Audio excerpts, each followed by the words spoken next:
son nom l'indique, c'est tout ce qui concourt à la qualité de la vie et de la vie au travail.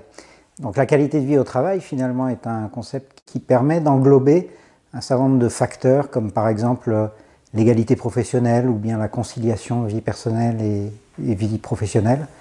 Donc un certain nombre de problématiques qui ne sont pas forcément directement reliées au travail dans l'entreprise, mais qui concernent tous les êtres humains qui sont impliqués dans l'activité de travail.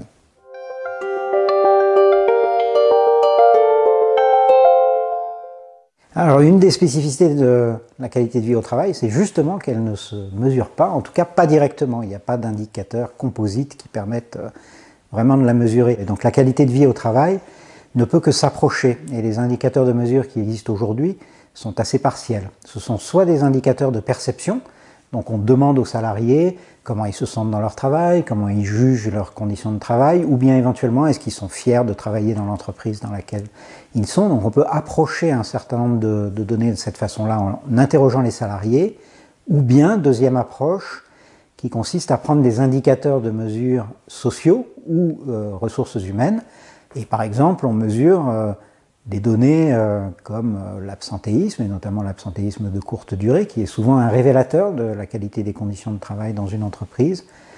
On mesure le nombre et la gravité des accidents du travail, on mesure les maladies du travail, la rotation des effectifs, le taux de démission.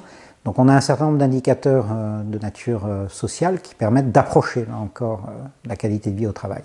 Et puis enfin, pour terminer, la dernière approche qui me semble intéressante sur la mesure, ce sont des approches qui justement essayent de globaliser tout ça et d'avoir un indicateur synthétique qui permettrait donc finalement de faire de la notation. Alors vous avez les agences de notation, par exemple Vigeo, qui note un certain nombre d'indicateurs de nature ressources humaines et qui ont des indicateurs composites sur les entreprises qu'elles mesurent en agrégeant un certain nombre de notions comme celles dont je viens de parler, absentéisme, etc. Et puis vous avez également d'autres instituts qui mesurent plutôt le côté social et qui par exemple s'intéressent beaucoup à la mesure de la conflictualité par exemple ou à la mesure de l'ambiance au travail.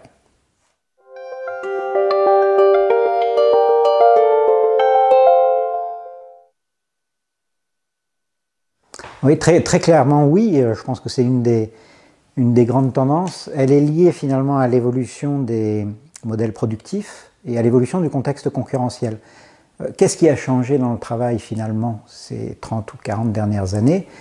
Il y a une des enquêtes qui est menée par le ministère du Travail qui est très ancienne, donc qui permet de voir les tendances longues, qui est extrêmement représentative. Une des questions de cette enquête, c'est on interroge les salariés et on leur demande « êtes-vous en contact directement avec des clients ?» Et dans la première série de cette enquête, qui date de l'après-guerre, au tout début des années 50, la réponse n'était positive qu'à moins d'un tiers. Il y avait moins d'un tiers des salariés qui étaient en contact direct avec les clients. Et la dernière enquête, elle, ce taux est monté à plus des 2 tiers. Que ce soit un contact direct avec un client, quelqu'un qui est à un guichet par exemple, ou bien un contact par l'intermédiaire des techniques d'information et de communication, par exemple des gens qui travaillent dans des centres d'appel et qui appellent ou qui sont appelés par des clients. Il y a donc une très forte proportion des salariés qui sont en contact direct avec les clients. Qu'est-ce que ça veut dire très concrètement? Ça veut dire que la qualité de la prestation ou des produits que vous livrez aux clients sont directement liés à la qualité de vie au travail. Un client qui est bien dans son travail, il va être bien avec le client et donc il va contribuer à la compétitivité de l'entreprise. Donc oui, il y a un lien direct. Alors enfin des exemples dans l'industrie. Je crois que dans l'industrie, l'un des points très positifs que je vois se développer, c'est les observatoires de la qualité de vie au travail, qui se sont développés pour essayer justement de faire travailler ensemble tous les acteurs qui sont concernés par cette thématique dans l'entreprise.